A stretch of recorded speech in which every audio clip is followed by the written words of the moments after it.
Calçade. Olá, Prieto. Olá, companheiros. Prazer estar aqui com vocês. Torcedor palmeirense está numa felicidade e tem motivo para isso. O Abel Ferreira chegou ao Palmeiras, Prieto. Ele estreou contra o Red Bull Bragantino, o jogo de volta das oitavas de final da Copa do Brasil, no dia 5 de novembro, no Allianz Parque. Aí você vem dezembro, janeiro, fevereiro e março. Prieto, hoje é dia 7. Ele está há 4 meses no clube. Embora pareça uma eternidade, porque ele já jogou partidas suficientes, né, para estar na eternidade, ficar para a eternidade do clube, ele está há 4 meses. E ele fez algo muito simples. Ele mudou o Palmeiras, ele ajustou a forma de jogar dentro do elenco do que ele tinha. Ele não procurou inventar, ele procurou adaptar o que ele tinha e a maneira de jogar.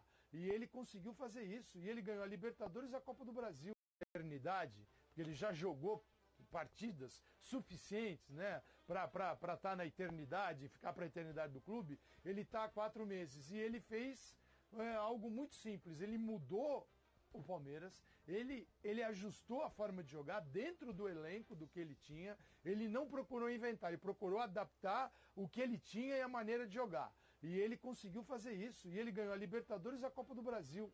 Prieto, isso é sensacional. A temporada perfeita termina de maneira perfeita. Ela começou devagar, começou pela construção, veio o Luxemburgo, não deu certo. Bom, até chegar no Abel Ferreira, que pega 4 partidas seguidas de vitórias do Andrei, do Cebola, e ele chega, estreia contra o Bragantino e vai, né, e vai conquistando vitórias. E aqui, infelizmente, o nosso calendário, ainda mais nesse momento de pandemia, não te permite disputar os 3. Então, a Copa do Brasil, Brasileira, Libertadores. Seria uma cobrança injusta dizer que faltou alguma coisa nesses 4 meses que o Brasileirão não deu. Seria, mas, assim, de uma injustiça. Por quê? Porque ganhar os 3 na situação do futebol brasileiro é a exceção. A regra é você deixar alguma coisa pelo caminho. Né? Você tem que jogar alguma coisa fora para poder conquistar outra. Fala, galera, beleza? Ele conquistou um campeonato nacional, que é a Copa do Brasil, e conquistou a Libertadores. Então, sim, é magnífica, esse início de trabalho é magnífico dele, o ajuste desse time também. Ele fez o Rony jogar o que não tinha jogado ainda, ele recuperou o Wesley e botou para jogar, jogou. O Felipe Melo só no jogo, só na bola, jogou uma enormidade. A defesa estava muito boa. O Rafael Veiga é aquele jogador que a gente esperava. Ele conseguiu extrair do Palmeiras aquilo que a gente esperava. Agora, forma de jogar. Essa é a forma que mais agrada? Essa é a forma possível. Eu não posso estabelecer o meu jeito de jogar, Paulo Calçade, o que eu gosto, e dizer se o Palmeiras está certo ou está errado em função do meu gosto. Isso não é certo. Então o Palmeiras foi corretíssimo nessa temporada. Ele conseguiu salvar e o Abel Ferreira já entrou para a história, porque com 4 meses é um rendimento que é para ele sentar no gramado e chorar como ele estava chorando agora. Perfeitamente. Pô, você vê como é que são as coisas, hein? As 2 últimas temporadas, né, por exemplo, Libertadores da América, 2 portugueses levantando títulos aqui no Brasil. Estamos aqui com o pessoal. Jean Oddi, já eu gostaria que você falasse da arbitragem, mas Rafael Veiga eleito o melhor jogador da Copa do Brasil. Você tem alguma avaliação diferente de jogadores da Copa do Brasil, Unzelti?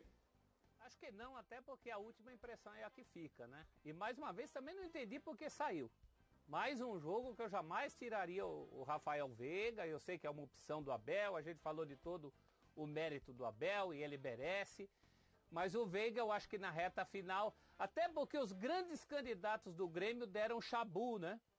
Alguns deles, como o Jean-Pierre, a ponto de não estar em campo no início da partida de hoje, e o Grêmio realmente ganhou intensidade sem ele, mas dos finalistas aí você acabou ficando com a última impressão do Veiga, que foi muito boa, né? O Veiga e os meninos do Palmeiras em geral. Mas se fosse apontar o cara que deu o ritmo, principalmente no jogo de hoje, eu ficaria com o Veiga sim, Preto. Eu ficaria com o Veiga. Eu acho que é tão justo quanto o título do Palmeiras. Bom, eu fiz uma provocação pro Jean, ele não tá nem aí pra arbitragem. Então, Rafael Veiga, Jean Oddi. Olha, tão desejada ao lado do Zé Roberto, um grande embaixador, ex-jogador de Palmeiras e Grêmio. As últimas do Grêmio, Zé Renato Ambrosio. O Zé é um convidado de honra. Ele não foi uma temporada sempre no topo, sempre no alto. Hoje ele fez uma grande partida, ele foi realmente decisivo, ele foi bem no primeiro tempo, foi bem no segundo tempo, principalmente na assistência para o gol. Acho que está entre os principais jogadores do Palmeiras na temporada, mas mais irregular. Quer dizer, eu vejo outros acima dele, né? O Everton e o Gustavo Gomes, para mim, são os dois jogadores do Palmeiras na temporada. Evidentemente, quando você olha para os jogos da Copa do Brasil, precisaria fazer uma análise mais específica nas partidas do Palmeiras na Copa do Brasil. Mas pela atuação que ele teve na finalíssima, na decisão, ele pode sim ser eleito o melhor, né? Eu acho que ele está entre os melhores do jogo de hoje, sem dúvida alguma. Fez uma grande partida, acho que foi o melhor mesmo na partida de hoje. Eu destacaria também, aí eu quero destacar porque é dos caras que ninguém fala, que o torcedor em geral corneta, né, que é sempre muito criticado e que fez uma atuação muito boa do ponto de vista defensivo hoje, que foi o Marcos Rocha, né? Talvez seja aquele sempre que o torcedor olha meio de lado para ele, né, falando, esse aí é perigoso, lá do lado direito da defesa é sempre um perigo, muita gente defendia o Gabriel Menino por ali, eu mesmo cheguei a defender em alguns momentos da temporada, mas a verdade é que o Abel Ferreira não tira o Marcos Rocha da lateral direita e ele tem feito grandes jogos. A verdade é que hoje os jogadores foram bem, né? De maneira geral, o Alain Pereur não comprometeu, entrou e formou uma boa dupla ali com o Gustavo Gomes. Já destaquei o Wesley e o Felipe Melo, que para mim são destaques do jogo de hoje também, mas acho que o prêmio entregue pro Rafael Veiga está muito bem entregue, está em ótimas mãos. Pois é, e o Gabriel Menino entra, você está vendo na tela aí, faz o gol que define a vitória do Palmeiras e a conquista da Copa do Brasil. Acho que é uma ótima oportunidade, Zinho, para falar a respeito da base do Palmeiras. A base de jogadores do Verdão hoje é a melhor do Brasil, Zinho? É uma das, né? Aqui está sendo, junto aí com o São Paulo, que também colocou vários garotos, o próprio Grêmio também, a gente vê vários meninos. Hoje mesmo entrou aí, né, o Ferreirinha, o próprio Matheus Henrique, tá rodado, mas é ali da base, começando o Jean-Pierre, enfim, tem também uma garotada muito boa, o Inter lançou alguns jogadores, mas o Palmeiras, por não utilizar a base, há muito tempo a gente não via isso no Palmeiras, o Palmeiras sempre ia buscar no mercado, nas contratações, para reforçar o elenco, para fazer um time brigando por conquistas. E aí a gente vê a filosofia do presidente, né, do Maurício Gagliotti, ele já falando no início da temporada, né, que ele aproveitaria a base, não ia ficar contratando tantos jogadores. Foi lá, buscou o Vinha, né, o Matias Vinha, que, por sinal, muito bom jogador, sólido ali na lateral esquerda, deu uma sustentação também pelo lado esquerdo do Palmeiras, mas aí a gente vê um Patrick de Paula, o Danilo, o Gabriel Menino, o Wesley, o Veron, enfim, muita garotada boa e com personalidade, e aquilo que quando você sobe uma garotada que tem talento, tem potencial, que é bem trabalhada, Palmeiras nos últimos anos vem conquistando vários títulos na base, no Sub-17, no Sub-20, cedendo jogadores para a seleção brasileira. Então, esses jogadores lapidados, entrando num time organizado, um time com uma espinha dorsal, mesclando com essa experiência de Gustavo Gomes, de Luiz Adriano, Felipe Melo, o próprio William Bigode, jogadores que dão uma sustentação para essa garotada, essa mescla é ideal. E o Palmeiras fez isso e está colhendo frutos. Então, parabéns ao Palmeiras. O que você acha, Calçade? Eu acho que o futebol brasileiro, nessa temporada absurda que a gente teve, né, de um sacrifício enorme para todo mundo, para os jogadores, para os clubes, né? Ela mostrou, em função também, isso vale para as próximas, porque no mundo todo houve uma redução de grana drástica. Então o dinheiro no futebol não está mais daquele jeito que a gente vê, que era, parecia que tinha uma fábrica, né? O clube ia lá, rodava 100 milhões e saía contratando jogador. Palmeiras eu entendo que gastou muito dinheiro e boa parte desse dinheiro gastou mal. Às vezes contratando o jogador e vendendo o menino da base, porque os jogadores da base são conhecidos no mundo todo, todos os clubes. Não existe clube no mundo, ainda mais no Brasil, que produz grandes jogadores, que não tem, a partir dos 15 anos, todos os jogadores da base eles são mapeados. Quem trabalha com futebol sabe, porque a gente conhece as pessoas que fazem isso aqui no Brasil e fora. Então, os observadores, os scouts já vão separando. Então, os meninos saem e eles devem dar muita risada dos clubes brasileiros. Você contrata mais barato, acaba de desenvolver o jogador e o clube brasileiro vai lá e gasta uma fortuna com o salário e contratação. E essa temporada mostrou que este olhar é um olhar que também precisa ser desenvolvido no sentido de eu tenho o garoto da base, tá bom. E como eu levo esse garoto para o time principal? Aí tem uma arte, aí tem que ter um belo de um treinador para fazer isso, a paciência, se comunicar bem com o torcedor, para que esse menino tenha apoio. O Palmeiras conseguiu fazer isso. E tem vários. O Grêmio vem fazendo isso. Outros clubes também. Então, é preciso que a gente tenha a atenção redobrada, especial, e entender que deu certo nesse ano. Então, não é que os meninos apareceram e eles não apareciam. É que a nossa forma de introduzi-los nas equipes, por necessidade também, está mudando muito essa maneira de olhar para o futebol. Por exemplo, o Corinthians. O Corinthians está lá botando a molecada para jogar. Se tivesse dinheiro, não ia pôr. Seria mais difícil. Não tem. Então coloca. Então a gente precisa ter mais cuidado com isso, porque os garotos estão aí. E alguns vão se tornar grandes jogadores, não são todos, mas alguns vão passar pelo Palmeiras, pelo São Paulo, pelo Corinthians, pelo Flamengo, pelo Grêmio. E atenção especial e redobrada para a base é o meu sonho, porque a gente vai produzir grandes jogadores, desde que eles tenham espaço para jogar. E a gente está vendo isso. O Palmeiras é um exemplo, merece aplausos, porque está ganhando títulos com esses jogadores, o que é mais legal. Agora, diga, Jean. Não, só uma coisa que é interessante a gente notar, que com essa nova política de usar os garotos no time principal, o Palmeiras vai conseguir melhor aquele que era o seu objetivo até a temporada passada. Que qual era com os garotos? Sempre ganhar dinheiro, né? Sempre vender bem os garotos, porque eles não jogavam no time principal. E mesmo assim, verdade seja dita, o Palmeiras fazia boas vendas.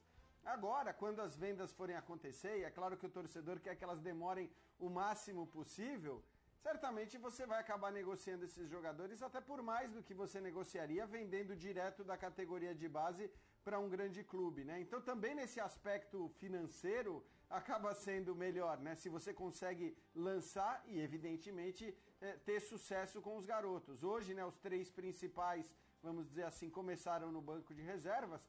O Gabriel Menino, o Danilo, o Patrick de Paula, mas dois deles entraram. O Gabriel Menino fez um golaço e golaço desse em final ele tem o seu valor, né? Então, também nesse aspecto financeiro, o Palmeiras acaba se dando bem e se dando bem também pelas conquistas. Eu estava olhando aqui, interessante levantamento do nosso colega Rodolfo Rodrigues no seu blog. O Palmeiras recebeu este ano em premiações 216 milhões de reais. Não é pouco dinheiro. O segundo time que mais recebeu em premiações esse ano foi o Santos, que recebeu 85 milhões de reais. Então, isso tudo permite também que o bom trabalho que foi feito e que vem sendo feito até aqui, né, tenha continuidade com contratações pontuais, como foram as contratações dessa temporada, o Vinha e o Rony. E mesmo do ponto de vista dos garotos, o Palmeiras deu um passo adiante. O Palmeiras tem a categoria de base mais forte do Brasil e ganha títulos, não é dessa temporada. É de uma outra leva, geração Luan Cândido, que todo mundo falava do Luan Cândido, que hoje está no Bragantino, né? Até ali o Palmeiras só fazia dinheiro com esses jogadores. Agora tem ganho técnico. O Palmeiras hoje tem um time campeão, cuja base de destaques são os garotos. Muito provavelmente vão ser mais bem vendidos. Então, nesse sentido, o Palmeiras está à frente do São Paulo, que até hoje Cotia só deu ganho financeiro, não deu ganho técnico, deu ganho técnico muito rápido, os garotos vão muito embora. Então o Palmeiras fez um time com muitos garotos, e de uma maneira inteligente. Garoto não pode subir sozinho, garoto não pode ser salvador da pátria, como acontece aí em outros clubes. Eu acho que um dos grandes segredos do Santos também é esse, os garotos nunca sobem sozinhos. Desde Robinho e Diego, passando depois por Ganso e Neymar, os garotos sempre têm com quem dialogar ali, eles não são estranhos no ninho e não são salvadores da pátria. Os garotos do Palmeiras não chegaram para salvar a pátria, mas se você apontar destaques do time campeão da Libertadores, da Copa do Brasil e mesmo do Paulista, em relação ao inesquecível pênalti do Patrick de Paula, você vai ver uma presença forte desses garotos como coadjuvantes que passam a estrelas. Esse é o ideal. O ideal é você olhar para a base e falar o que tem de garoto bom aí. Não olhar para a base e falar o que tem aí de lateral esquerdo, o que tem aí de atacante, que é a condição de muitos clubes brasileiros que ainda não entraram nesse esquema que o Palmeiras entra, né? Eu vejo do ano passado para esse, da temporada retrasada para passada, já que a gente já está na 2021, uma mudança também de filosofia do Palmeiras. O Palmeiras hesitava em ter o garoto, às vezes, até como terceiro reserva. Isso aconteceu nas temporadas anteriores. Hoje, felizmente, não. O Palmeiras tem muitos garotos e garotos de muita qualidade. E o Zelti, algo até que o Zinho pode falar com bastante propriedade é também assim, um treinador que te receba e seja o responsável por te colocar na equipe. Quer dizer, um grande treinador com essa capacidade de entender o jovem, extrair o máximo dele e entender também que erros vão acontecer, porque nenhum garoto chega prontíssimo. Né? Não dá, é incompatível. E é raridade no futebol mundial. A hora que você tem um menino vai 18 anos, você fala, esse aqui já é um adulto, cara de 30 jogando futebol. Isso acontece um em cada 100 mil que jogam. Agora, ter o treinador, o cara especial que vai fazer isso, esse trabalho também da visão do clube é muito importante, né? O clube manter. E tem um outro ponto que é fundamental. Ao invés de ficar contratando vários jogadores, e você tem que pagar o salário de vários jogadores, você pode usar a base e ir contratar aquele grande jogador, o excepcional. Então você traz o grande craque para o seu time, porque você não pulverizou o seu dinheiro. Você usou sua base, aí você vem com aquela joia e você pode contratar até um jogador mais caro. O Zinho passou por essa situação no início dele também. Ô Zinho, antes de você pegar esse gancho do Calçade, deixa eu colocar na tela aqui alguns números referentes ao trabalho do Abel Ferreira, o técnico português, no comando do time do Palmeiras. Aí você arremata e manda aí seu comentário. Tá aqui, ó, números do Abel como técnico do Verdão. Dias no comando, 122. Títulos, 2. Libertadores da América e Copa do Brasil. 18 vitórias, 11 empates e 8 derrotas.